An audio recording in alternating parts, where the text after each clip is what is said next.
Hello YouTube and welcome to Jet Ski Update number 7. In this video we're going to mix up some epoxy and finally finish our fiberglass repair. That was a lot of F's. Let's get on with it. First, before I mix up my epoxy, I'm going to wipe this down thoroughly with acetone and then get my paintbrush ready, get my stir cups ready, make sure that I have everything good to go, and that will give the acetone time to flash off. A regular paintbrush with long bristles soaks up a lot of epoxy, so it makes for a lot of waste. So what I like to do is cut so that I've only got about 1 inch or 3/4 of an inch of bristles left. Doing it this way allows you to force the epoxy and your cloth or mat into place. Helps you work out the bubbles better. If you have really long bristles, the brush isn't very stiff, so when you try to dab to push the cloth down, the bristles just fold over, so it doesn't work very well. Anyway, I'm using the 5-to-1 pump system, which is really nice to use. 1 pump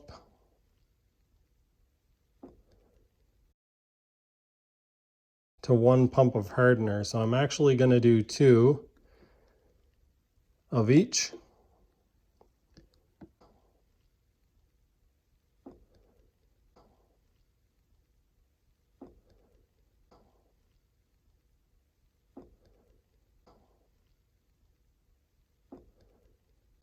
So now I'm going to spend 2 minutes stirring this up. Once you get it mixed up, you can actually pour half of it into 1 cup and leave half of it in the other cup, and that way it won't flash off quite as quickly. I'm going to end up having to mix up about 2 batches of this to get the job done, but if I mix up more than this, it's going to cure before I can use it. Okay, I'm going to put another quite wet layer on here before I lay my first piece of cloth.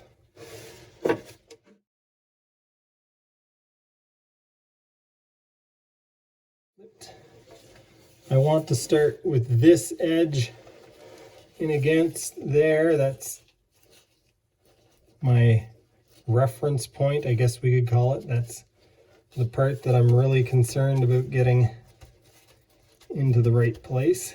I don't want a gap there. All right, now start wetting it out. This stuff wets out quite easily and lays down quite nicely, so this should go pretty quick. Okay, now I'm putting down my first layer of chop strand after getting my cloth successfully laid.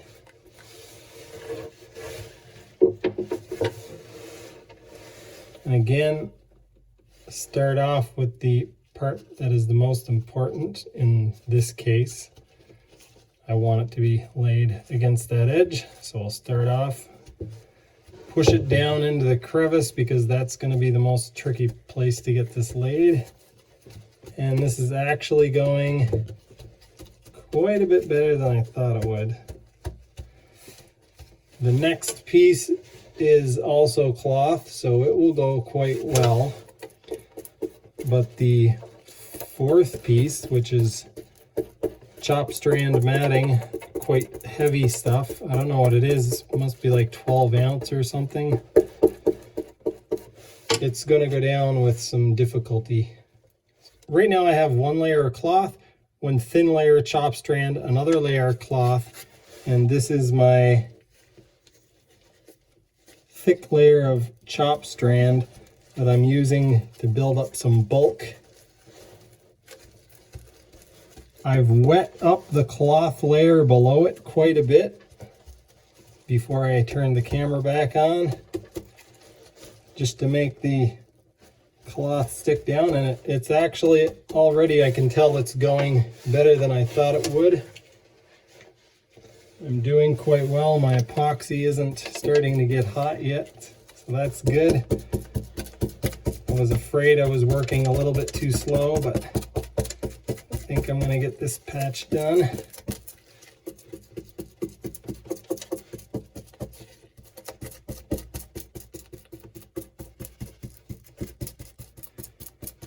As you can see, the patch has gotten narrower from front to back, but I'm continuing to build it up nice and high so that it stays thick in the area that I want it to stay thick.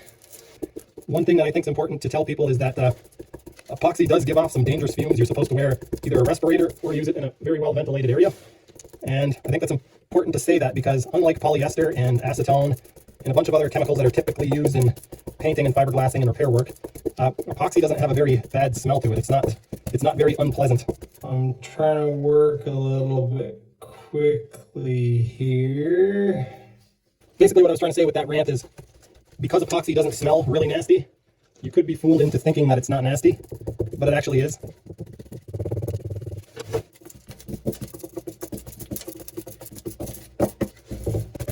I had one more layer to put on, but I don't think I actually need it. But basically, that is it. I've got my layers all laid down. Now all I need to do is wait for that to cure and then do some sanding. All right, so there we have it. I've got both sides laid up. There's that patch that I did. There's that patch that I did. And we'll have to come back tomorrow and sand it. All right, so it is now 14 hours later, and it is solid.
Okay, so this isn't a cosmetic part, so I've done about 90% of the sanding with this guy.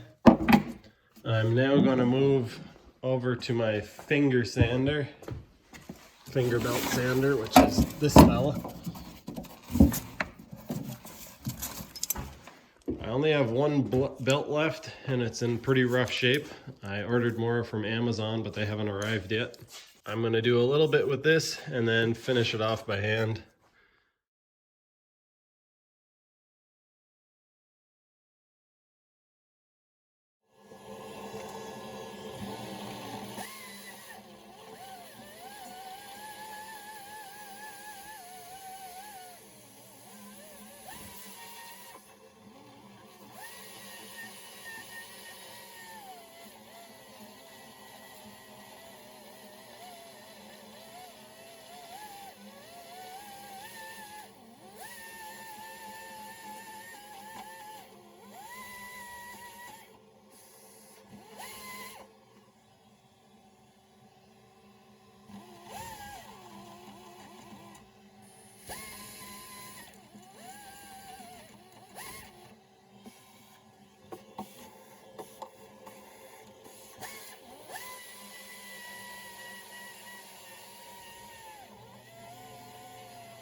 Okay, so I laid down some more fiberglass last evening, and I just wanted to show you guys a technique that I use. The reason why I chose to put weight in these spots is because underneath are ribs, and I had to put fiberglass. I put fiberglass over and near some of the ribs. I'll show you guys that. Remove the wood. These rags are still good, reusable. They did get stuck a little bit to the epoxy there, but that's fine. Remove this big chunk of lead. Move that board and that rag. And then the plastic peels away just like that. That's how easy it peels up. I think there's a piece here. Oh yeah, there we go. I'm not sure how well the camera picks this up, but I laid fiberglass down over this seam or this rib and up against the edges of this rib and this one as well, and here. And what was happening once I laid it was peeling up and sucking air in along here, so the epoxy wasn't filling up along the edges. And so putting the weight on basically held everything down in place and caused it to be fully saturated with the epoxy. Ideally, you would want to use like a 406 or 410 filler from West Systems to build up fillets along the edges so that the curve wasn't as extreme. Build up a radius basically. But I didn't have any of that. I tried to get some. I am now caught up with editing all of my fiberglass repair footage, and this is where I'm at with the hull. We'll start on the outside. I had mentioned that I don't plan on actually painting the hull this year. So basically this is what it's going to look like when I'm riding it, if I get to ride it this year. I've got a couple of patches that I did on the inside that aren't done on the outside yet. So this is where the strap was, and I've got both of those showing on the outside. This was done off camera. I repaired this area. Also, both of these areas, here and here, and up in these corners. I also did this one off camera and this one off camera. The one that you guys saw me just do was this one.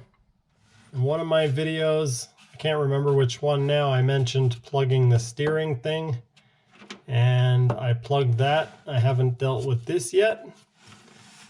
So I just received some of this stuff last week. It's filler for the adhesive. Basically, it turns an epoxy resin into a paste so you can fill gaps and holes and stuff. So I plan on using that to do some touch-ups in the little voids in this area. I'm going to use some of it for here, and I still have a few other repair places like in here, and along here. Nothing that's really structural, but just stuff that I kind of want to touch up. I think there are a few other spots that I need to do, but I'll kind of find them along the way and touch them up. I'll probably film a little bit of me using this stuff. I've never used it before, but yeah. So what should you expect from upcoming jet ski update videos? Well, I've already filmed probably 1 or 2 videos about the process of me lightening my flywheel. Part of that is me actually removing material from my flywheel in the lathe, and then the rest of it is me trying to come up with a way to balance my flywheel. So it involves me trying to work out some sort of way to build a machine to balance my flywheel. I'm pretty sure I've come up with a simplified version of a machine that I can build that will work. I'm currently working on that. It's been a huge struggle. I'm hoping to have success with it, and if I do, you guys will see that footage. Anyway, that's going to be it for now. Thanks for watching, and I'll see you next time.